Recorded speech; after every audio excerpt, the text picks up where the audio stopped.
அனைவருக்கும் எனது பணிவான வணக்கம்.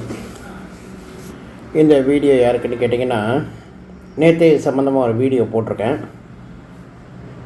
திருச்சி சூர்யா யூடியூபர் அவருக்கு இந்த பதிவு. சூர்யா நேற்று ஒரு வீடியோ போட்டிருக்காப்புல. என்ன போட்டிருக்காப்புலன்னு கேட்டிங்கன்னா, ஒரு வீடியோ போட்டு அதுக்கு நான் பதில் கொடுத்துட்டேன். இன்னொரு வீடியோ போட்டிருக்காப்புல. அதாவது இளைய கேப்டன் அவர்கள் மாநாட்டில் பேசும்போது எங்ககிட்ட கேப்டன் இருக்கும்போது உள்ள சொத்து மதிப்பையும் இப்போ இருக்கிற சொத்து மதிப்பையும் ஒப்பிட்டு பாருங்கள். எங்கள் கேப்டன் வருமானத்துக்கு அதிகமாக சொத்து சேர்க்கலை. அப்போலேருந்து ஒரு இன்னோவா காரும் எண்டோவர் காரும் தான் இருக்குதுன்னு சொல்லியிருந்தார். அதை ஒரு பெரிய டாப்பிக்காக எடுத்து இவர் இது விடுறாராம். என்னென்னு கேட்டிங்கன்னா, இப்போ 2 கார் புதுசாக வாங்கியிருக்காங்க, அந்த காரோட மதிப்பு என்ன தெரியுமா, அப்படி இப்படின்னு சில விஷயங்கள் பேசியிருக்காரு. அதுக்கு இவருக்கு சூர்யாவுக்கு பதில் கொடுத்தாகணும்ல. சூர்யா, ஒரே ஒரு விஷயம் தெளிவாக புரிஞ்சுக்குங்க. முந்தானத்து வீடியோலேயே ஒரு தப்பான வரியை விட்டீங்க. விஜயகாந்தை கல்யாணம் பண்ணிட்டு வந்த தவிர்த்து பிரேமலதா அவர்களுக்கு வேறு என்ன தகுதி இருக்குதுன்னு சொல்லிட்டு கேட்குறீங்க. அவங்க 2 பேருமே புருஷன் பொண்டாட்டி, புரியுதுங்களா? அதாவது கல்யாணம் பண்ணிட்டு வந்தால் அதுக்குண்டான உரிமைகள் அத்தனையும் சொத்தோட உரிமைகள் அத்தனையுமே புருஷன் பொண்டாட்டிக்கு உண்டுங்கிறது வக்கீலாக இருக்கிற உங்களுக்கு தெரியும்னு நினைக்கிறேன். சரிங்களா? இன்னொன்று, திருமதி பிரேமலதா விஜயகாந்த் அவர்கள் எங்கள் கட்சியோட பொதுச் செயலாளர் அந்த குடும்பத்தை பற்றி நீங்கள் விசாரிச்சிருப்பீங்கன்னு நினைக்கிறேன். அந்த குடும்பம் எப்பேற்பட்ட குடும்பங்கிறது உங்களுக்கு தெரியும். அதுவும் மிகப்பெரிய பாரம்பரியமான குடும்பம். அவங்களும் சொத்து பத்தெல்லாம் இருந்த குடும்பம், புரியுதா? இவங்க நீ இப்போ பேசுகிற பற்றியா, ஏன்னா நீ வாப்போன்னு பேசுகிறான். அவனை இன்னுமே உனக்கு மரியாதை கொடுக்கணுங்கிற ஒரு அவசியமே கிடையாது. ஏன்னா நீ ஜல்லித்தனமாக பேசும்போது உனக்கு தகுந்த மாதிரி நாங்கள் பதிலடி கொடுத்தாகணும். ஏன்னா ஜல்லித்தனமாக நீ பேசும்போது ஒன்றை மாதிரி ஜல்லித்தனமாக இருந்தால் நாங்கள் பேசி ஆகணும். ஏன் நீ நாகரிகமான வார்த்தையை விட்டுருந்தோன்னா ஒன்றை மாதிரி நாகரிகமாக நாங்கள் வார்த்தையை விட முடியும். நீயே அன்பார்லிமெண்ட்ரி வேர்ட்ஸை யூஸ் பண்ணுறங்கும் போது நாங்களும் அன்பார்லிமெண்ட்ரி வேர்ட்ஸை யூஸ் பண்ணலாம், அது தப்பே கிடையாது.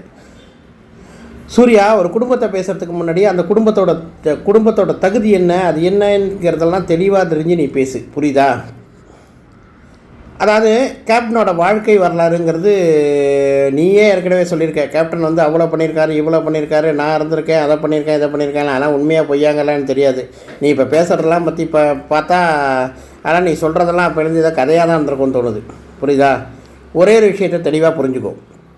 கேப்டன் நடிக்க வந்ததுலேருந்து இறந்து போகிற வரைக்கும் அவரோட மாஸ் என்றைக்குமே குறைஞ்சதில்லை, புரியுதா?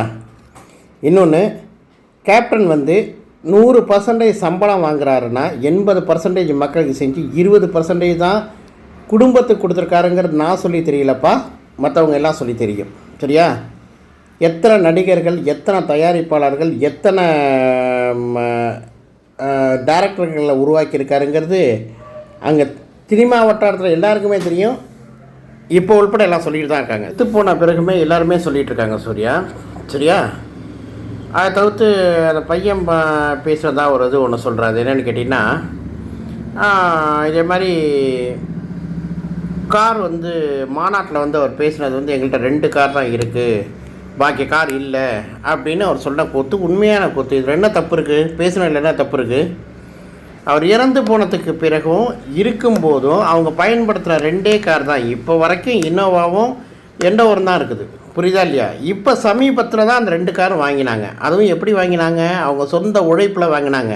உங்ககிட்ட பணம் கேட்டோ இல்லை நீ யாரையாவது சிபாரிசு பண்ணியோ அதன் மூலியமாக அவங்க கார் வாங்கலை.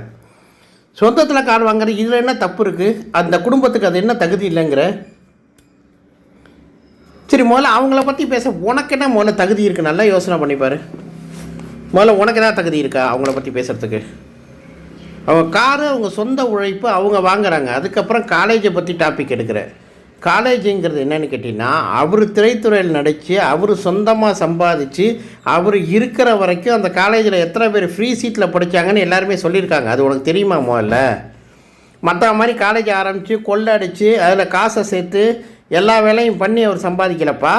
இருக்கிற வரைக்கும் அவர் ஏழை மக்களுக்கு அந்த காலேஜில் ஃப்ரீ சீட்டே கொடுத்துருக்காரு. அது எத்தனையோ பேர் சொல்லியிருக்காங்க. ஒன்றை மாதிரி ஆளுக்கெல்லாம் தெரியுமோ தெரியாத தெரியல.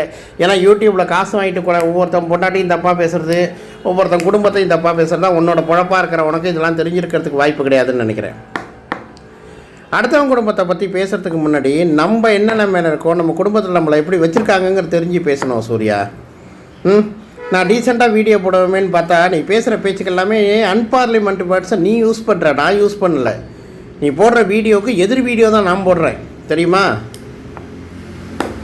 அவங்க மாநாட்டில் சொன்னது தப்பே கிடையாது. 2 கார் வச்சு தான் இப்போ கார் வாங்கியிருக்காங்க. இதில் என்ன தப்பு இருக்குது? அவங்களோட உழைப்பில் அவங்க கார் வாங்குறாங்க. அவங்க கல்யாணம், அவங்களோட காலேஜை அவங்க டிஎம்கேக்காரங்க விற்கிறாங்க. தனலட்சுமி சீனிவாசன் ஏற்கனவே காலேஜ் நடத்திட்டு இருக்காங்க. அது மூலிமா வியாபாரத்துக்கு வராங்க. வியாபாரம் வாங்குறவங்களும் விற்கிறவங்களும் சம்மந்தப்பட்டது. இதில் உனக்கு என்ன சம்மந்தம்?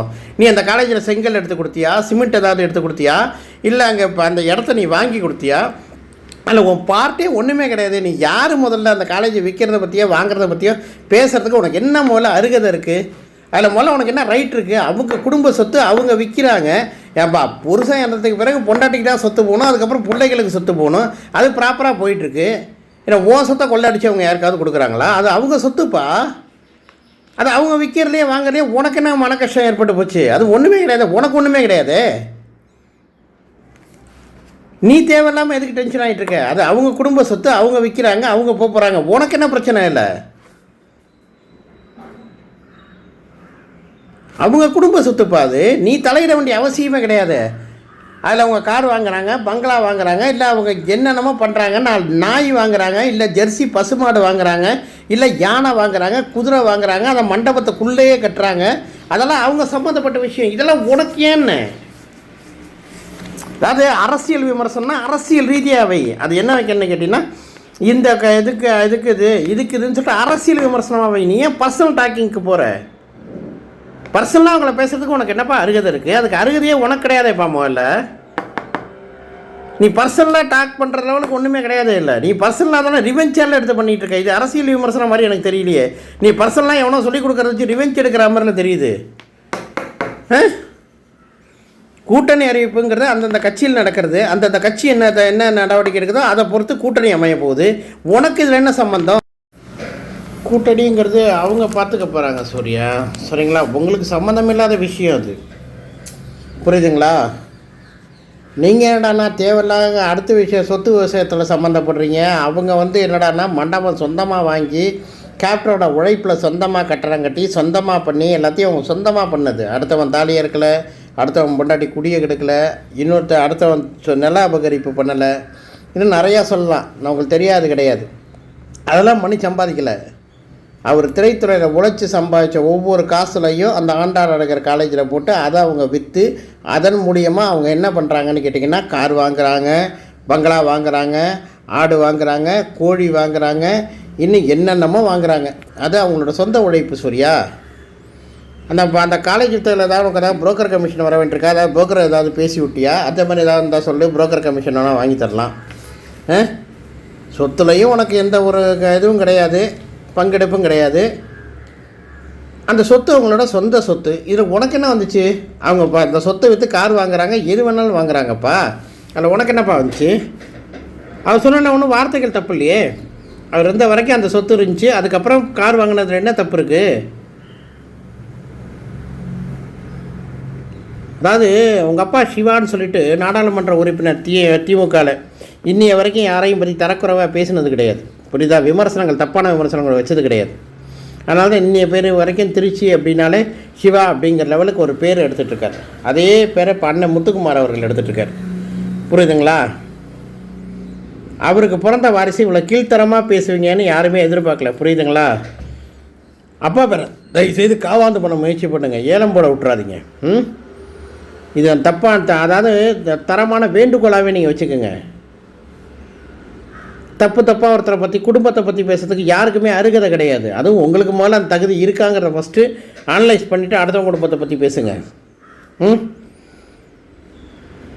வாரிசுரிமை சட்டம் தெரியுமா? சொத்தை பொறுத்த வரைக்கும் அவங்க கணவர் இறந்துட்டாங்கன்னா அதுக்கப்புறம் அவங்க மனைவிக்கு உரிமை இருக்குது, அவங்க பிள்ளைகளுக்கு உரிமை இருக்குது. அதுபடி தான், புரியுதுங்களா? அது சொந்த சொத்து, அவர் உழைப்பால் வந்த சொத்து, அது அவங்க குடும்ப சொத்து. அதை பற்றி பேசுறதுக்கெல்லாம் உனக்கெல்லாம் முதல்ல தகுதியும் கிடையாது, அருகதையும் கிடையாது, புரியுதா? அவங்க எத்தனை கார் வேணாலும் வச்சுக்கிட்டோம், அது சொந்த உழைப்பு, அவங்களோட சொந்த உழைப்பில் வாங்கின சொந்த காரு, சொந்த பணம். இதெல்லாம் பற்றி பேச உனக்கு அருகதையே கிடையாது. நான் முதல்ல மரியாதையாக தான் வீடியோ போட்டுக்கிட்டு இருந்தேன். ஆனால் நீ பேசுகிற பேச்செல்லாம் பார்த்தா தகுதியற்றத்தனமாக உன் தகுதியை குறைச்சி நீயே வீடியோ போடும்போது உன் தகுதியை இது பண்ணுறதுக்கு நான் அப்படி வீடியோ போட்டு தப்பே இல்லைங்கன்னா தான் அந்த வீடியோ நான் போஸ்ட் பண்ணுறேன், சரியா? இதோடு நிறுத்திக்கோ. தேமுதிகவை பற்றியோ இது பண்ணுறதை பற்றியோ அவங்கள பற்றி தரக்குறைவாக ஒரு தரைக்குறைவான விமர்சனம் வைக்கிறதோடு நிறுத்திக்கோ. நீ அரசியல் ரீதியாக என்ன விமர்சனம் வேணாலும் வை, அதுக்கு நாங்கள் பதில் கொடுத்துக்கிறோம். அவங்க குடும்பத்தை பற்றி இனிமேல் நீ பர்சனலாக ஏதாவது தாக்கத்தில் ஈடுபட்டினால் சட்டப்பூர்வமாக தேமுதிக சார்பாகவும் தேமுதிக வழக்கறிஞர் சார்பாகவும் எங்கள் பொதுச் செயலாளர் அனுமதியோடு உன் பேரில் வழக்கு தொடருவோம். சரியா? ஒரு குடும்பத்தை தவறான முறையில் நீ சித்திகரித்து ஒரு வீடியோ போடுறதுக்கு நிச்சயம் உன் பேரில் நாங்கள் டெஃபமேஷன் கட்டாயம் போடுவோம். சரியா? அது சட்டத்தில் இடம் இருக்குது.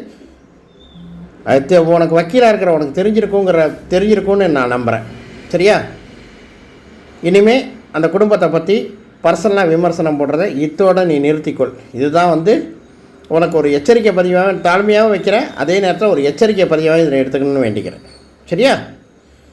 இதுக்கு மேலே நீ போய்ச்சலை பற்றி தப்பாக பேசுனா சட்டப்பூர்வமாக உன் பேரில் என்ன நடவடிக்கை எடுக்க வேண்டுமோ அத்தனை நடவடிக்கையும் எங்கள் கழகத்தின் சார்பாக எடுக்கப்படும் என்பதை தெரிவித்துக் கொள்கிறேன். நன்றி, வணக்கம். இந்த வீடியோ உங்களுக்கு பிடிச்சிருந்தா லைக் பண்ணுங்க, கமெண்ட் பண்ணுங்க, ஷேர் பண்ணுங்க, அப்புறம் சப்ஸ்கிரைப் பண்ணிருங்க. மறக்காம பக்கத்துல இருக்கிற பெல் ஐகானை கிளிக் பண்ணுங்க. அப்பதான் நாங்க போடுற வீடியோ உங்களுக்கு உடனுக்குடன் நோட்டிபிகேஷன்ல வரும். Bye by.